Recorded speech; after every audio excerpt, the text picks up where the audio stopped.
My name is Jen, and I am on a journey in order to break free from the destructive patterns of disordered eating and in order to embrace a nourishing lifestyle. My roadmap can be described using an acronym of the word Nourisher. So I'm doing daily video blog posts in order to encourage you, equip you, and keep you up to date on my progress.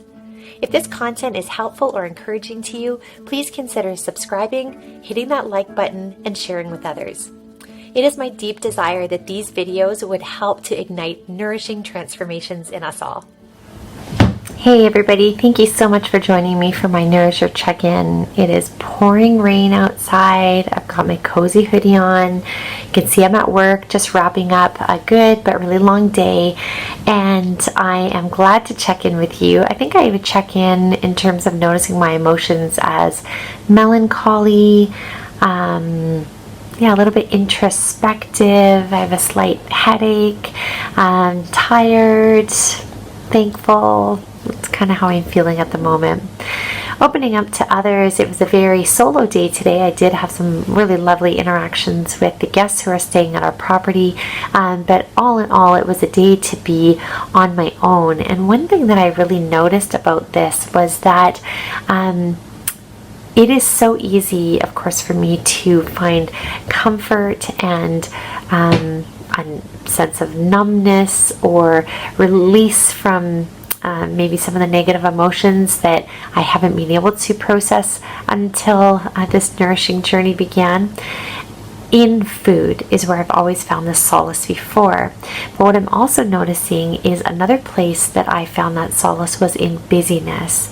And so it was like, be really, really busy, because that often numbed the pain. And I love, of course, there's good parts of loving to be productive and intentional and active and that sort of thing. But there was also a negative piece to it, that then I would run out of energy and then I would eat in order to get more energy to kind of fuel. So they were kind of like co-morbid, if you want to say it that way, in that they were both acting to keep me calm and soothed and numb, but neither of them were good for me. So one thing that I'm trying to do is I'm trying to provide more spaces of time where there's nothing planned and where I'm not giving myself a stimulus. So it didn't matter, like basically from when I woke up until I went to bed, typically I would always have something stimulating me or something to think about, a podcast or a YouTube or a seminar, an online seminar or an audiobook or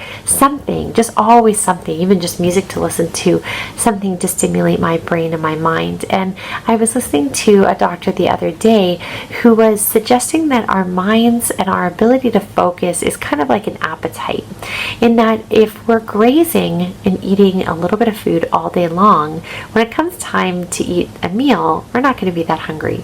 And it can work the same way with our minds, in that if we are constantly providing our minds with stimulation,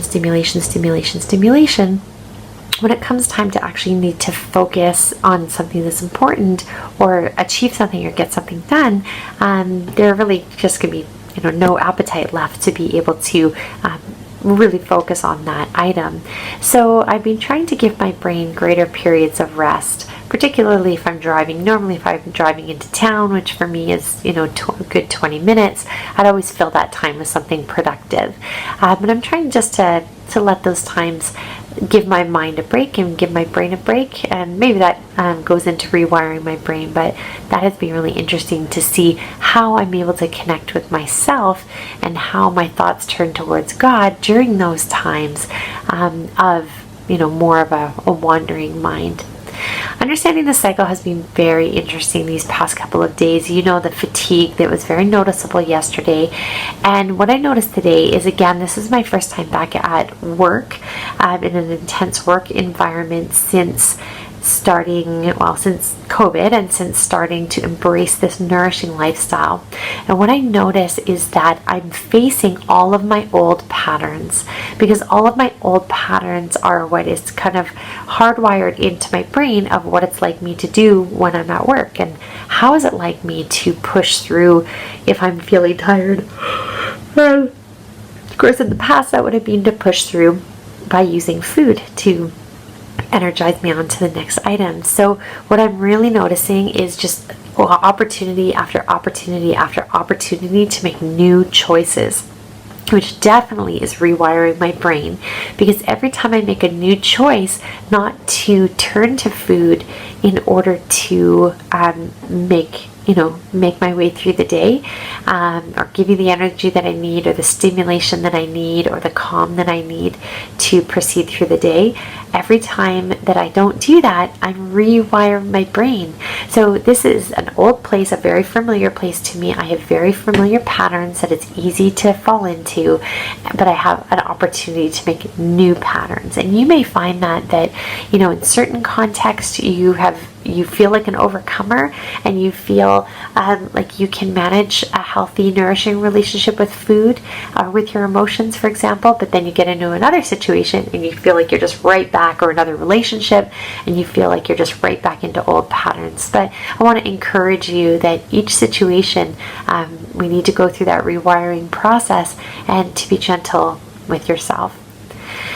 Insulin-friendly eating was interesting today. So yesterday was a lot of grazing, and it just dawned on me as I was sitting down to reflect on, doing this check-in, why has eating been so weird these last couple of days? And today I was super hungry, what felt like all day. Yesterday I kind of picked at things here and there. So it wasn't an over, like I said, it was more on the restrictive kind of feeling side, if anything.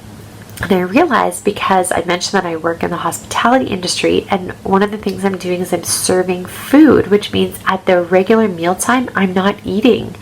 Because typically what I do is I serve the meal, and then I know that the guests are all in the dining area at that time, so that's when I go and clean all the bathrooms and do all of that kind of work. So that was really good for me to realize, oh yeah, my regular eating rhythms are thrown off when I'm at work. And I need to realize that, and how am I going to account for that? By the time it was 9 o'clock this morning, I had already been up and at work for 2.5 hours, and had fed other people and done a bunch of cleaning, and so I actually went home and made a big salad and kind of devoured that. And then I just felt kind of snacky, and meaning nuts, and what else did I snack on today? Lots of nuts, pistachio nuts at one point, cashews at another time. And then at supper, I was just about to pick up some catering that we were getting for our guests, and I just knew, I was like, I'm now not going to eat again for another couple of hours as I served this meal to the guests. And so I actually sat down. I had 20 minutes. I went into this place that serves really great salads, and I got a shrimp salad, shrimp and tomatoes, and really nice kind of a vegetable dressing. And I sat down and took a deep breath and ate a meal. So that was really good insulin-friendly eating today. But I need to realize some of those dynamics that make eating at work a little bit more tricky. The other thing about insulin-friendly eating today is I did a big grocery shop today. And again, just really noticed that feeling of overwhelm when I looked at all the food and thought about needing to process it. So I don't know if that's part of your experience, but do always notice, so far I've been noticing quite a bit of overwhelm when I bring the weekly groceries home, thinking about trying to process and properly steward that much food. Where am I at? Sleep. So last night I chose attachment over sleep. I was so ready to go to bed, and then there was an opportunity to hang out with my husband, and I took the opportunity, which of course I love those times, but I'm just more and more convinced all the time, and we'll talk about it again, but of how important sleep is. So I do need to make some different choices, and see, I'm sure my eyes are all bloodshot now because I'm so tired, but I'll try to get to bed when I get home.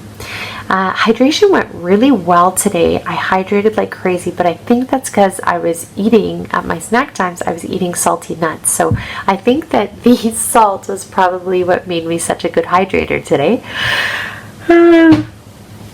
But for better or for worse, I drank a lot of water today, and that was great. Exercise was just the physicality of being at work. Of course, my job is very physical, lots of stairs up and down. Because it was so rainy, I didn't feel that I could get out for an extra walk, and I'm really looking forward to the brighter weather so that I can get back into that walking routine. In regards to my reward really is that idea that even in old places where there's old habits, or old relationships where there's old habits, I can make new patterns and I can be renewed. And if you're a person of Christian faith, you know that verse that talks about the renewing of your mind, being transformed by the renewing of your mind.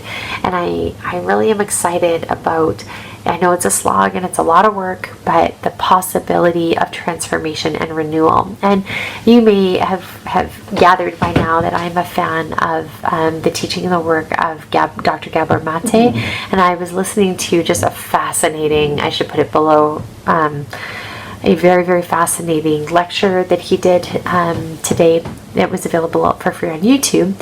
And the one thing he was talking about is he looks extensively at the links between how we are emotionally, how we developed as children. He looks at the roots of trauma. He looks at the impact of us as social beings, and us as relational beings, and us as emotional beings on physical health and on disease. And what he was basically saying is, are people to blame? Are we to blame because of our personalities or our our tendencies towards relationship? Are we to blame for, for example, for me, for my eating disorder, or for people for our various illnesses and ailments? And he had this great thought, and he said, no, you're not to blame for it, but you are responsible for it. And at first I didn't understand that those lines seemed too blurry. They seemed one and the same. And what he said is, because the word responsible means just that. It means response-able. It means able to respond. And he said, you're not to blame for the eating disorder, but you are responsible for it, in that you are able to respond in new ways. You are able to respond in healing ways, in whole ways, in nourishing ways, in different ways. That resides in me. That ability to respond is in me. Chuck Swindoll said something about 10% of your experience is things happening to you, and 90% is your response to it. I don't exactly agree with those numbers, but the idea is that I have a lot of autonomy. I have a lot of control and power over my response and my choices and my behaviors and my actions. And yes, they have been greatly influenced by past triggers and development and experiences, etc., but I am responsible. I am able to respond to the situation in which I find myself, and that's really hopeful for me, that I'm not just a victim, that my hands are tied and there's nothing I can do, but that there are things that I can do to continue to work towards being a nourisher in every way. So I'm going to fall asleep, and I hope that you have a wonderful rest of your day, and I am already looking forward to seeing you tomorrow. Bye for now.